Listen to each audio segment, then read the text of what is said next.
Hi, and welcome to Take a Beat. My name is Tirza, and I am the digital pastor here at IES. And welcome to the Take a Beat podcast, where we invite you to take a little break, sit and chat about things that matter, only to launch ourselves back on the beat. And so, for this episode, I was thinking about what I can share and what I can talk about.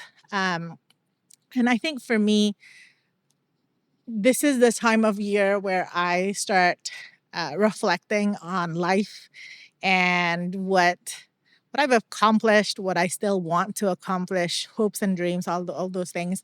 I know it's it's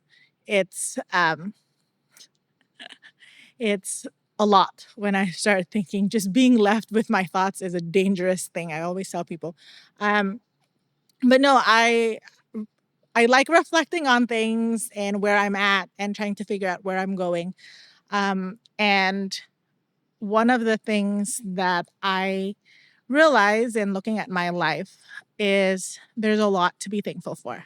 And I think sometimes I am not going to talk about, talk for everyone, but I get so bogged down on all of the things that didn't happen the way I wanted them to happen, or things that I still want to do, things that are outside of my control, things that um, disappointed me, and I don't really take the time to um, acknowledge the things that God has blessed me with.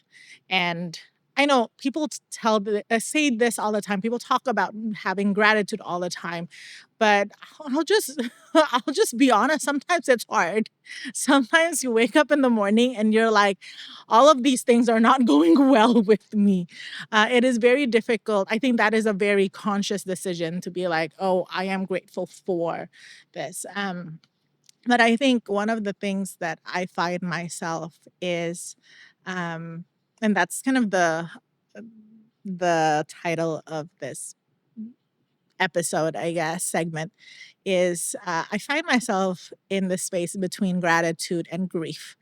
And I'm not talking about grief as in like, oh, you've lost someone, and maybe you have lost people in your life, and I have as well.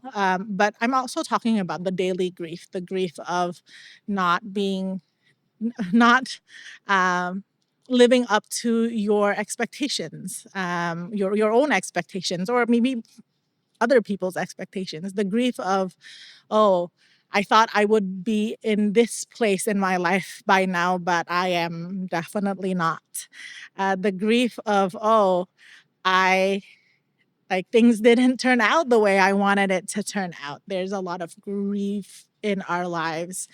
And sometimes as I'm reflecting, I realize that I find myself in the space between gratitude and grief a lot, between the daily loss of things, with gratitude and being grateful for what God has done and what has transpired in my life. Um, and sometimes I blame myself for being in that space because I'm like, I just don't have it in me to have like full on gratitude. I know there are some people who like I see them and for me they're like the bubbly type, and they're like, "Oh, I'm grateful for Jesus." I go to work early in the morning and I am not a morning person, and they're like, "Oh, I thank God for sunshine." I'm like, I'm not awake. Um, but at the same time, I'm also not buried in my loss, not buried in my disappointments in life. I'm not buried and overwhelmed by the daily grief that I was talking about.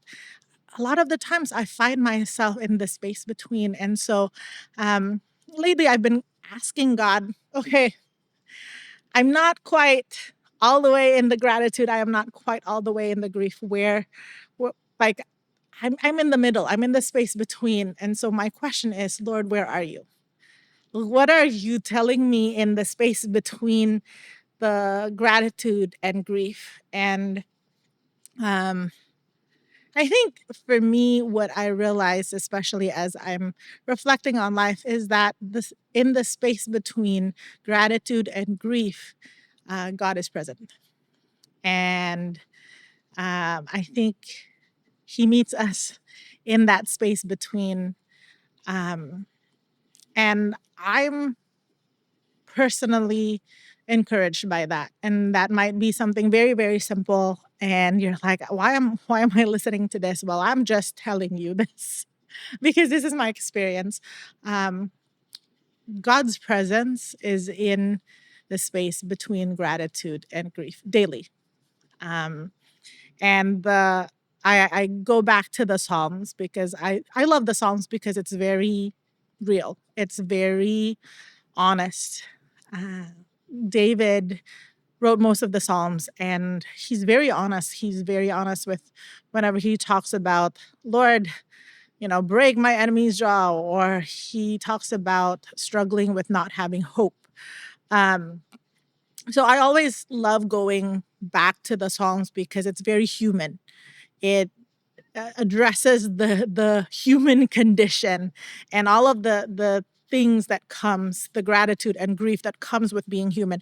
And so I I've been looking back to Psalms 139, and it's something that people quote a lot, especially the beginning part where you know it says, "Oh Lord, you know me completely. You know my thoughts." But what struck me, especially the one that I want to share with you today, is starting with verse 7. It says, "Where can I go from your spirit?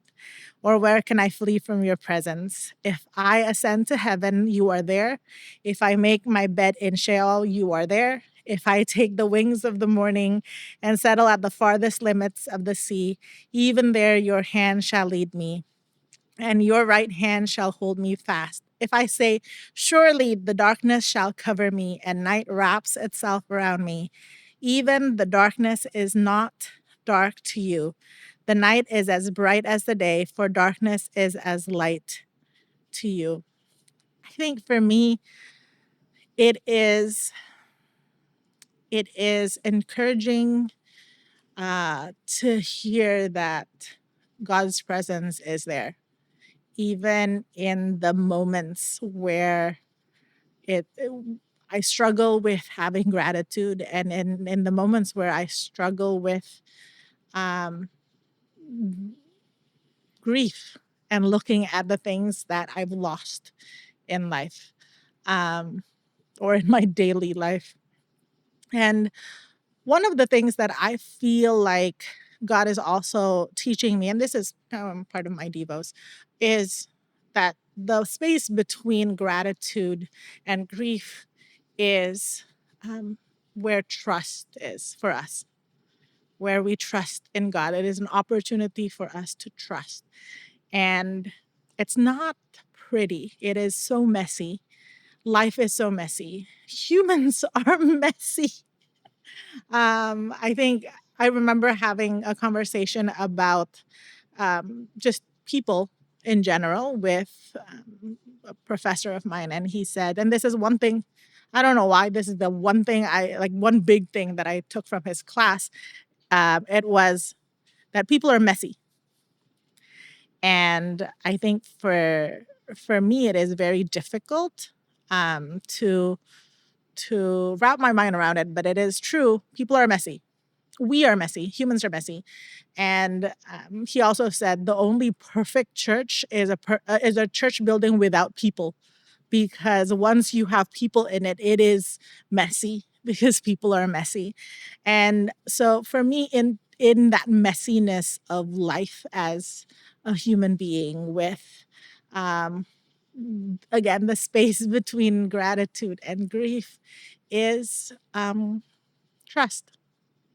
Trust in God, trusting that today I can do all things with Christ, who strengthens me.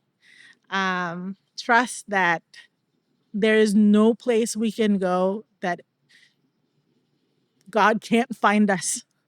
Trust that even when we struggle, God is um, there, and God is our source of strength. I think those are the two things that has been big in my mind as I look back over the years and look forward to whatever it is that God's calling me to do and things that God's preparing for me. Um, if you don't know this, I'm a control freak.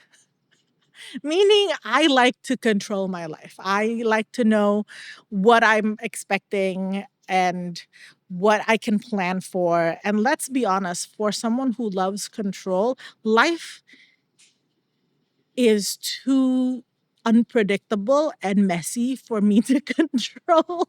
I think that's the biggest lesson in my life is I cannot write my plans in pen. I will have to write them in pencil because sometimes things happen and sometimes God reroutes my life to the point where it my plans changed.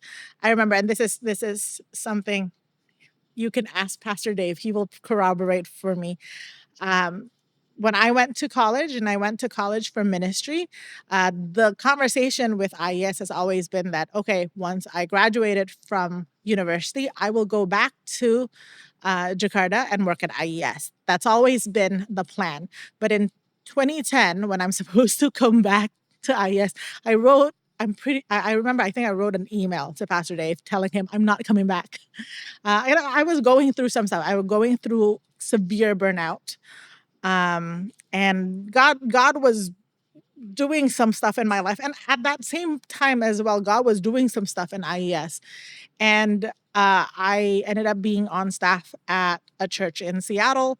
And even, with some of my friends, well, being part of a church plant there. But it felt like my plans derailed. And it really felt like I was just going a completely different direction. But spoiler alert, I am in IES. I came back to IES in 2013 and I was on staff at IES 2014. And it was, for me, I was like, oh, there was a detour there. Wasn't quite sure what God was doing. But then after a while, I realized, oh, God was working it out in my life. God was doing some stuff in my heart in that time that would prepare me for my time in IES. And God was also doing some stuff in IES. And I wasn't I think it was good for me not to be there. And so I'm thinking about all of that and I was like, wow, for someone who's a control freak and wants to be in control of her life, other people's lives, it is very difficult for me when things don't go as planned. And so even now when I'm looking back and looking forward, I'm just asking myself, oh, what do you expect from God? What do you plan to do? And I'm like, I don't know. I don't know what God has in store for me. I know what I want to do, but I don't know if that's going to pan out the way I plan. And also, let's be honest, we're going through a huge transition and in IES, and I don't know what the next season is going to look like, both for me or for IES.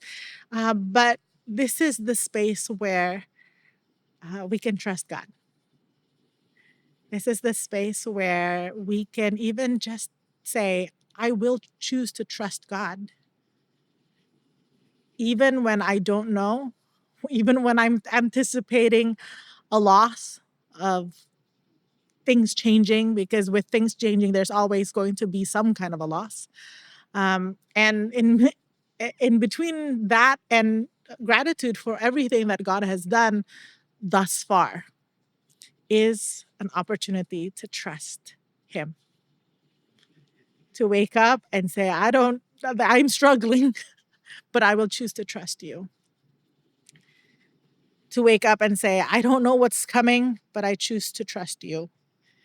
And this is something that I also was Um, I was reading the other day. I guess I am going through Psalms, but it's from Psalms 138, so the one before Psalm 139. And it ends with this only 8 verses, and it ends with this: The Lord will fulfill his purpose for me. Your steadfast love, O Lord, endures forever. Do not forsake the work of your hands. And I think that is the message for us when we stand in the space between gratitude and grief. The Lord will fulfill his purpose for us, and his steadfast love endures forever, and he will not forsake the work of his hands. Isn't that great? Well, as we go back on the beat, I pray blessing over all of you and over me as well, because this is ongoing in my life. And so thank you for listening, and thank you for um, reflecting with me if you are. Um, and we will see you next week for another episode of Take a Beat. Don't miss a beat.